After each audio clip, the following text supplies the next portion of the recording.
Hi friends, நீங்கள் action ஃபிலிம்ஸ்க்கு ஃபேனாக இருந்தீங்கன்னா ஓணத்துக்கு வந்ததில் இது சரியான படம். அதுவும் கடலோட பேக்ரவுண்டில் மீன்பிடி படகுலேயே ஃபைட் சீக்வன்ஸ் நடக்குது. அதுவும் ஆண்டனி வெர்கிஸ் பெப்பே ஒரு டஜன் கணக்காக வர வில்லன்களை அடித்து துவைக்கிறத பார்க்கலாம். RDXன்னு பிளாக் பஸ்டரை கொடுத்த அதே ப்ரொடியூசர்ஸ் தான் இதுக்கும். ஆனால் அஜித் மாம்பள்ளி இயக்கி இருக்கிற இந்த கொண்டல் படத்தில் இதுக்கு மேலே இன்னும் நிறையா இருக்குது. இது மலையாள படமாச்சுன்னு நினைக்க வேண்டாம். வில்லன் கேரக்டர் தமிழ் தான். திருவனந்தபுரத்தில் ஒரு கடற்கரை கிராமத்தை சேர்ந்த இமானுவேல் எப்பவும் குடியிலே இருக்கிறான். ஆனால் குடும்பத்தோட மட்டும் நெருக்கமாகவும் எல்லா வகையிலும் ஆதரவாகவும் இருக்கிறான். ஆனால் அப்படி குடிச்சிட்டு தண்ணியை வருத்திக்கிறதுக்கு பின்னாடி ஏதோ ஒன்று ஆழமாக இருக்குது. இதற்கிடையில் லோக்கல் கம்பெனிக்கும் உள்ளூர் மீனவர்களுக்கும் அழுகின மீன் சப்ளைனால மோதல் ஏற்படுது. இந்த மோதல் ரத்த கலரையாக மாறுது இமானுவேல் நுழைஞ்ச உடனே. இதனால போலீஸ் நுழைய இமானுவேல் அந்த ஊரை விட்டு கொஞ்ச நாள் விலக வேண்டியதாக போகுது. அப்போ தன் சகோதரன் டேனியல் முன்னாடி வேலை செஞ்ச மீன்பிடி படகுலே வேலைக்கு சேர்றான். அங்கேயும் இமானுவேலுக்கும் இன்னொரு கோஸ்டிங்களுக்கும் மோதல் ஏற்பட ஒரு பெரிய உண்மை அவனுக்கு தெரிய வருது. இதுக்கு அடுத்து படத்தோட மீதி பகுதியில் இமானுவேலோட பழிவாங்க படம் ஆரம்பிக்குது. அதே நேரத்தில் மற்றவங்களும் இமானுவேலை முடிக்க முயற்சி பண்றாங்க. கொண்டோலோட ஹைலைட்டு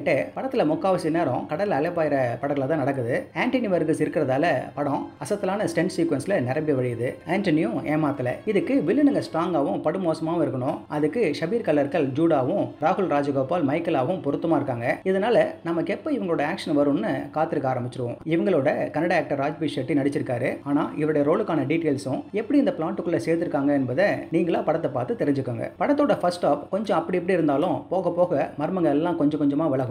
ஏன் ஹீரோ அங்க இருக்காருன்னு நமக்கு தெரிஞ்சிடும். அதுக்கப்புறம் படம் ஒரு முடிவுக்கு வரதுக்கு ஏன் அவ்வளவு நேரம்னு தெரியல. ஆனா படத்துல ஏகப்பட்டது நடக்கிறதுனால எந்த கேரக்டர் கிட்டையும் ஒரு எமோஷனல் கனெக்ட் இல்லாம போயிடுது. சில கேரக்டருங்க இமானுவேலை முடிச்சிட மாதிரி முறைச்சிட்டே இருக்காங்க. அப்புறமா எந்தவித தடையும் இல்லாம மறைஞ்சே போறாங்க. நிறைய விஷயங்கள் மோசமான ரைட்டிங்னால ஒரு ஹை பாயிண்ட்டும் இல்லாம டிராக் ஆகுது.